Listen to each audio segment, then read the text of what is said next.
Welcome to one of the most exciting, historical, wonderful vacationing locations in the state of Arkansas. We are at Hot Springs. It is known for Bathhouse Row, but we've also had gangsters here and presidents. Right now, they're hosting one of the most amazing events. It's called the Hot Springs Documentary Film Festival. It's the longest running film festival in North America, right here. Not only that, today we're gonna visit with a former Arkansas Razorback, and he's also now a producer. So we're gonna get to hear about the film that he's releasing. Stay tuned, it's gonna be exciting. I can't wait to show you. Come on, let's go.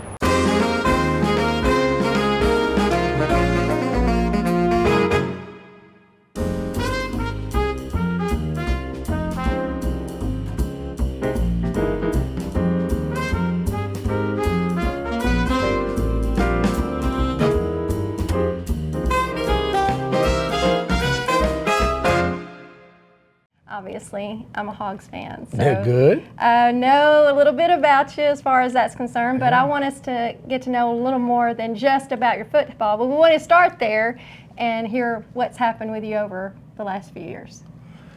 Well, I mean, so first of all, I mean, anytime I talk about me and I talk about where I'm at today, I have to start with my parents, Robert and Bobby Grovey. And my mom and dad are two of the most important people in my life. They both passed away. But I've had to learn a lot of life lessons with my parents. And, you know, it goes from having two of the most powerful people that you knew, that you thought were superheroes that had all the answers, to, as they aged, now they need your help.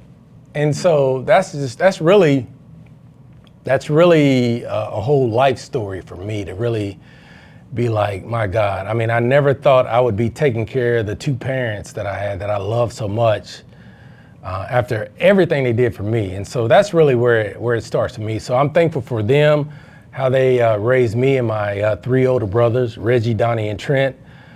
Growing up in a small town like Duncan, Oklahoma, to be where I'm at now, doing the things that I'm doing, I just couldn't even imagine being able to do all that. But growing up in Duncan, Oklahoma, being able to come here to the University of Arkansas, play quarterback, and now be able to do all the things that I'm doing with radio and TV, being the broadcast voice along with Chuck Barrett for the Razorback football broadcast. Everything I'm doing is just really, really cool. And so that's led me to be able to do other things that I'm sure we'll talk about in regards to the films that I've done and that type of stuff. But it starts with my family, and I'm so thankful for them and everything that they taught me. Everything they taught me has allowed me to be where I'm at right now. That's wonderful.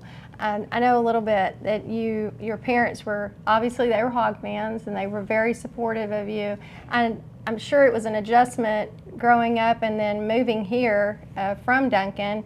How did you make that transition? How did you decide you wanted to be with the U of A as far as foremost?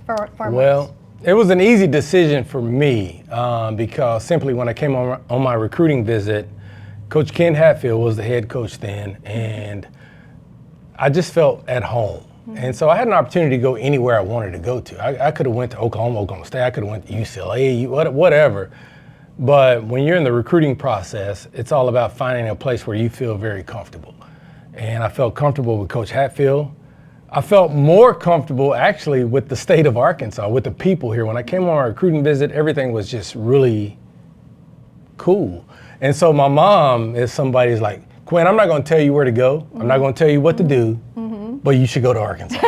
Oh, you go, okay, really? All right, I thought you weren't going to tell me what to do. Grovey with a great cutback inside the 15, the 5, touchdown Arkansas. And she said one thing to me that really stuck with me forever. And my mom didn't use words like this or terminology like this. She said, Quinn, if you go to Arkansas, I can see by the way the people are right now, that if you go to Arkansas, you'll be able to provide for your family in a meaningful way.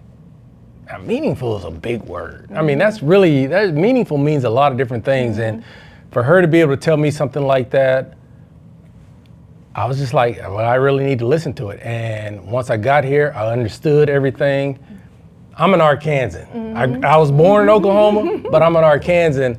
And there's no doubt that I've been able to achieve goals well past what I ever thought I was going to be able to do, simply because I went to the University of Arkansas, got my degree.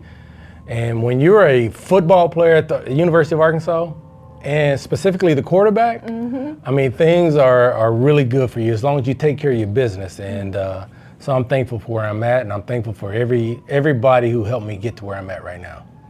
Well, one thing I learned a little bit more about you. Of course, I know that you set some amazing records and statistics while you were at the U of A, as far as being quarterback, winning 2 Southwest Conference titles. You had to dig deep. You had to dig deep for that one. Yeah. People that don't know, we were with Southwest before we went with the SEC. That's right. And 2 back-to-back Cotton Bowls.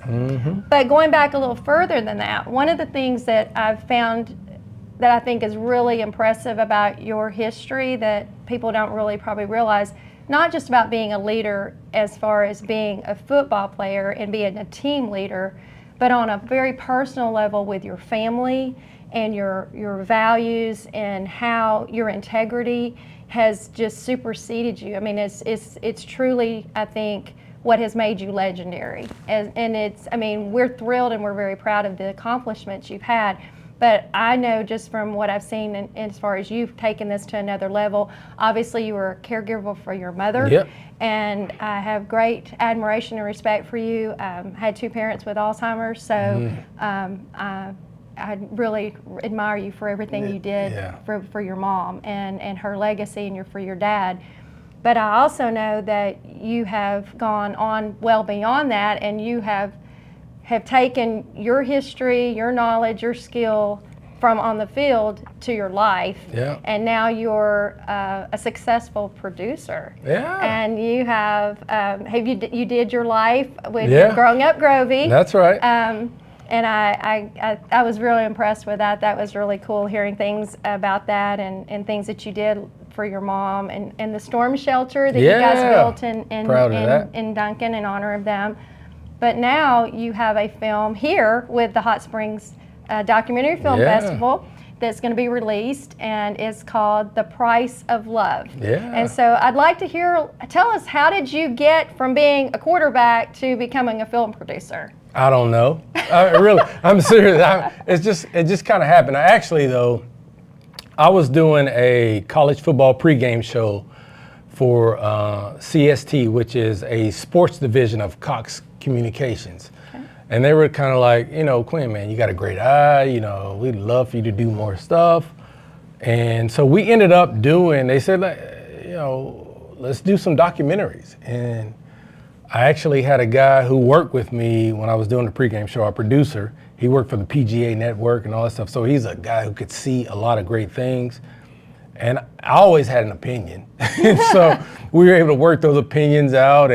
And so me and Tracy Anderson and Russell Shapp and Steve Andrews, who's our writer, I mean, it's just 4 guys that, kind of like if you see the movie Bohemian Rhapsody, when Freddie Mercury saying we were just a bunch of misfits who came together and produced something really great.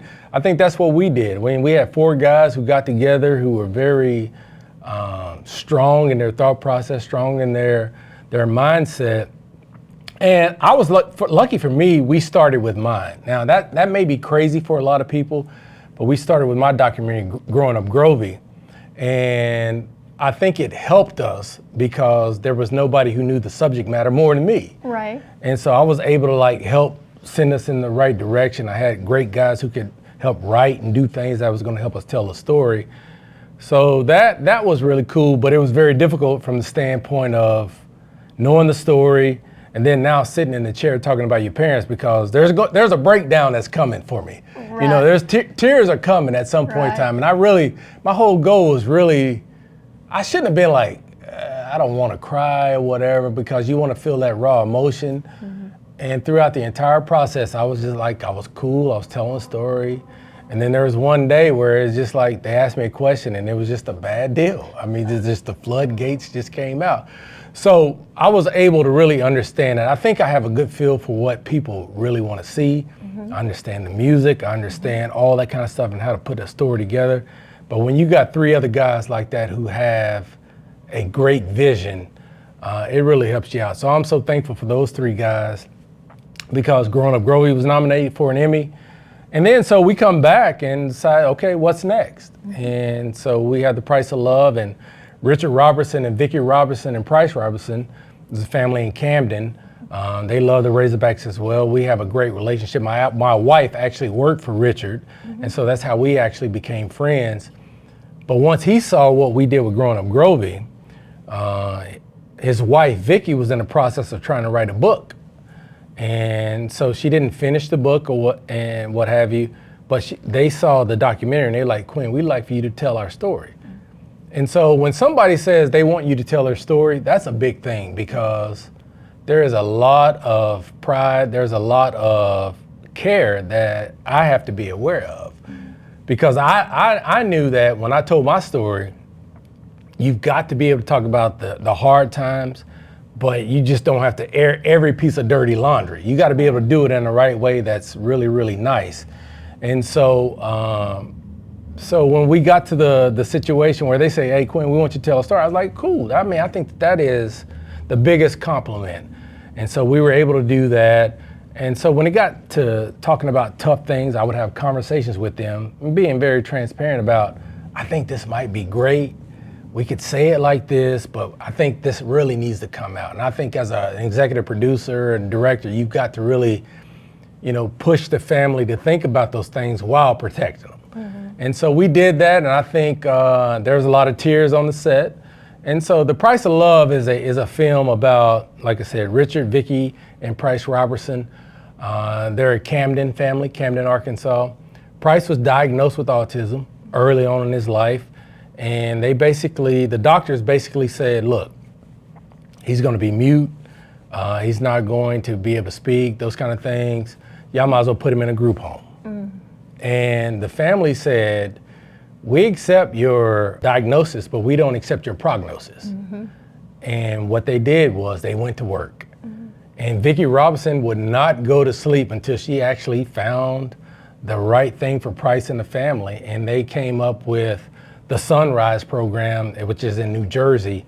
And it was a program that really helped Pryce come out of his shell. Now, it required Vicki and Richard really pretty much giving up their life. And they worked with Pryce for 2.5, 3 years. I mean, 8 hours a day. I mean, constantly. They had volunteers in the city of Camden that came over and helped him. But it brought him out of his shell.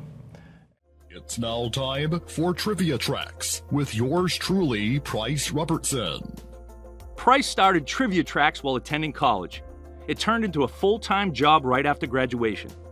It's an informative podcast on just about any topic imaginable that airs on several radio stations in Camden.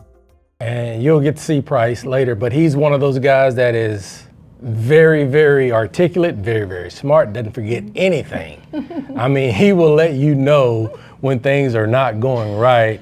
And his filter is, the filter is not as much of a filter. I get it. So I love it, but he's a great guy. The family is great. And we're fortunate to be able to tell those types of stories. And now Pryce is a guy that in Camden, Arkansas, he has his own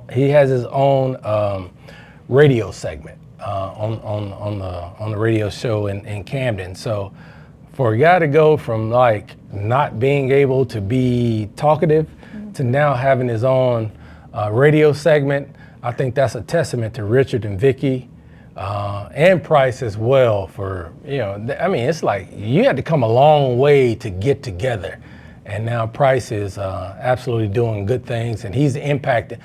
If you walk through the city of Camden with that guy, go to dinner with him, it's a rock star. I mean, like, I know I play, and people know who I am in this state, but I can promise you, when you walk through the city of Camden, Arkansas with Pryce Robertson, you're second tier. I mean, you're number 2. Wow. Pryce is number 1, and he is working it. So Pryce is a great guy, and for him to be able to do what he's doing as an adult, I'm so proud of him. I'm so proud of the family. That's awesome. Well, I'm excited. I look forward to meeting Pryce and his family. And again, I commend you on being willing to invest in that family to tell their story. That's a testament to you and how you are in terms of as a person, as a business person, as a producer. And it's just pretty amazing what all you've accomplished. And you are you're a transplant, so to speak, but you are, as far as we're concerned, you're I'm an Arkansan. Let's get it out there. I'm an Arkansan. And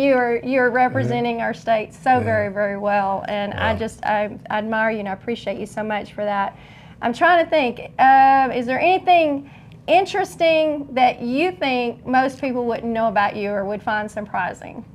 I'm probably one of the biggest introverts you'll ever meet, but I know that when I run into people, it's time to turn it on, because my mom always told me, and again, I always go back to my mom. She's like, look, in the role that you're in right now, you're gonna have an opportunity to make people's day. And you never know when you're gonna be able to do that. And I still have people right now that will come up to me and say, Quinn, when I was 7, and you hate to hear that, I mean, but when I was 7, you signed this or you took a picture with me, and I still remember it. And so I still get that. And so it's really cool to know that when you're in the state of Arkansas and you're in the quarterback and you have a high profile spot like that, you can impact people's lives without even ever knowing that you did. And so that's always stuck with me. Now, and I always, like, if there's somebody who wants something signed, they want a picture, whatever, I do it. Because my mom said, you need to do it. Aww. And that's one of the biggest things in my life that I'll always, cherish, is the fact that my mom got me to the mindset where I'm gonna take care of other people like that. Whether what's going on in my life, I know I can change somebody's life just by a picture or whatever. And so I love it, and that's just kind of part of me.